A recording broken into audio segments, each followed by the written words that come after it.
Bismillahirrahmanirrahim. Assalamualaikum warahmatullahi wabarakatuh. Halo, jumpa lagi dengan saya, Pak Agung Ardianto, bisa dipanggil Pak Agung, ya. Saya dari SD Negeri SMA 5, kebetulan mengajar di SD SMA 5 sebagai guru kelas. Nah, untuk materi kali ini saya akan menyampaikan tentang daur air. Ya, air itu sangat-sangat penting bagi kehidupan di dunia ini. Karena semua makhluk hidup itu tidak akan bisa bertahan tanpa air. Maka dari itu, penting kiranya kita itu memahami seluk-beluk tentang air. Apa itu air? Bagaimana itu daur air? Apa manfaat air? Bagaimana cara kita menjaga air itu agar tetap bisa kita gunakan dengan sebaik-baiknya. Oke, nanti apa yang saya sampaikan itu tidak begitu banyak, tapi mudah-mudahan akan membawa manfaat bagi kita semua. Baiklah, kita bisa mulai. Kita bicara tentang pengertian daur air itu. Daur air ialah sirkulasi yang tidak pernah berhenti dari air yang di bumi, di mana air mampu berpindah-pindah dari daratan lalu ke udara, lalu ke daratan lagi, dan air pun mampu tersimpan di dasar permukaan dengan 3 fase, yaitu cair yang berbentuk air, padat yang berbentuk es, dan gas yang berbentuk udara. Nah, itu adalah tentang pengertian daur air. Kemudian selanjutnya, apa sih tahapan-tahapan daur air itu? Ya, yang pertama adalah tahap evaporasi atau penguapan. Air yang ada di lautan, danau, dan sungai akan mengalami evaporasi atau penguapan karena adanya pengaruh suhu panas yang berasal dari sinar matahari. Jadi, jika air yang ada di manapun di permukaan bumi manapun itu terkena suhu panas dari sinar matahari, maka otomatis air itu akan menguap, dan uap itu termasuk dalam disebut tahap evaporasi. Kemudian selanjutnya tahap presipitasi atau pengendapan. Air yang tadi sudah menguap itu akan berupa butir-butir uap air, dan uap air tersebut akan naik serta berkumpul di udara, dan lama-kelamaan udara tersebut akan penuh sehingga udara tidak mampu menampung uap air yang cukup banyak, yaitu mengendap. Tapi mengendapnya di udara. Kenapa? Karena mereka berkumpul menjadi satu, kemudian mereka akhirnya tidak bisa tertampung di udara. Selanjutnya, pada tahap kondensasi atau pengembunan, dengan adanya perubahan suhu yang cukup dingin, uap air tersebut akan berubah menjadi titik-titik air berbentuk awan atau awan mendung. Karena semakin tinggi permukaan di bumi itu, maka suhu itu akan semakin menurun atau semakin dingin, sehingga uap-uap air tadi itu akan menjadi titik-titik air atau kita bisa sebut sebagai awan mendung. Titik-titik air yang berbentuk awan tersebut akan turun menjadi hujan, di mana air hujan tersebut akan mengalir ke sungai sampai ke laut dan menguap kembali. Nah, itu prosesnya seperti itu terus. Menguap, mengendap, turun, menguap lagi, mengendap lagi, turun lagi. Karena hal itu terjadi secara terus-menerus, maka itu bisa disebut sebagai daur. Daur itu proses yang terjadi secara terus-menerus tanpa henti. Kemudian, skema daur air bisa kita lihat di gambar bahwa air permukaan, kemudian dia menguap. Di permukaan itu ya ada danau, ada laut, ada sungai, ada rawa. Itu menguap, kemudian dia ada di udara, kemudian di udara dia terkena udara atau suhu yang dingin, kemudian dia mengendap menjadi titik air, kemudian dia turun lagi dan memenuhi permukaan lagi, kemudian seperti itu terus skemanya.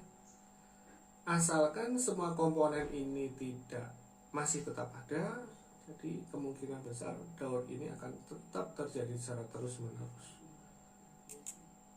Nah, daur air ini sangat penting sekali karena ini akan memperbaiki kualitas air yang ada di bumi terutama, dimana ketika proses daur air itu akan terjadi proses memurnikan, sehingga air-air yang tadinya kemudian di permukaan itu sudah agak tercemar, itu dia bisa dimurnikan lagi melalui titik air tadi, atau bisa dimurnikan jika air tadi itu meresap ke dalam tanah dan kita biasa sebut sebagai air sumur. Nah, dari air itu nanti kita bisa manfaatkan. Nah, kemudian faktor yang mempengaruhi daur air itu apa saja? Yang pertama yaitu hutan yang gundul akibat penebangan hutan secara liar. Ya jelas itu, kalau hutannya itu tidak ada pohon, maka air yang turun dari awan itu tidak bisa tertahan, sehingga yang terjadi ya air itu akan lepas begitu saja, akan menghilang begitu saja, tidak bisa meresap ke dalam permukaan tanah, ke dalam tanah. Kemudian yang kedua, pembakaran hutan untuk membuka lahan perindustrian. Ya jelas itu yang kedua. Ya ini sangat berkaitan dengan yang pertama tadi. Ya kalau hutan banyak yang dibuka jadi perindustrian, itu ya otomatis proses daur air itu akan ada yang terpotong sehingga tidak menjadi seutuhnya. Kemudian yang ketiga, pembangunan jalan dengan pengaspalan baik di kota maupun di desa. Ya, pengaspalan itu akan mempersulit air untuk meresap ke dalam tanah, sehingga air itu hanya akan melewati begitu saja dan tidak akan bisa menjadi sumber air yang bisa kita manfaatkan. Kemudian kalau kita sudah tahu masalah yang menyebabkan daur air itu terganggu, terus bagaimana upaya penghematan pada air? Ya, yang pertama jelas, walaupun air itu adalah sumber daya alam yang bisa diperbarui, tapi jika kita tidak bijak dalam memanfaatkannya, itu otomatis air itu juga lama-lama akan berkurang, bahkan akan habis. Kalau sampai itu terjadi, itu akan sangat mengancam kehidupan manusia dan makhluk-makhluk yang ada di dunia ini.